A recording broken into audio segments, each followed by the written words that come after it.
Land titling act, land grabbing act అనేది మన ఆస్తి పత్రాల మీద మనకి చిన్నపాటి 30 గజాల స్థలం ఉన్నా, ఏది ఉన్నా సరే మనకి స్టాంప్ పేపర్ అనేది ఒకటి ఉంటుంది. పొలం ఉంటే మనకి పట్టాదారు పాస్ పుస్తకం ఉంటుంది. జగన్ మెల్లిగా ఎలా చేస్తున్నాడంటే వాళ్ళ తాతగారు చేసినట్టుగా వెంకట నరసయ్య అని పాపం ఒక మన వెరైటీస్ మైనింగ్ కనిపెట్టిన ఆయన వ్యక్తి, అక్కడ ఉందని గుర్తించిన వ్యక్తి, ఆయన దగ్గర పనికి చేరి ఆయన్నే తర్వాత యాక్సిడెంట్గా చనిపోయారంట. తర్వాత వాళ్ళ వెరైటీస్ మైనింగ్ వాళ్ళ హస్తగతం అయింది. అలాగే జగన్ కూడా ఏంటంటే మన ఆస్తి వాళ్ళ ఆస్తిగా ఫీల్ అవుతారు, మన ఆస్తి వాళ్ళ ఆస్తిగా ఫీల్ అవుతారు, మన కష్టార్జితం.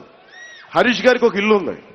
వాళ్ళ నాన్నగారు ఆయనకి, హరీష్ ఇదిగో నీకు ఇచ్చిన, నేను కష్టపడ్డాను, ఇదిగో నీకు ఇచ్చిన డబ్బు ఇది, ఇల్లు ఇది. దాని మీద జగన్ ఫోటో ఎందుకు మీరు చెప్పండి? హరీష్ గారికి లేదంటే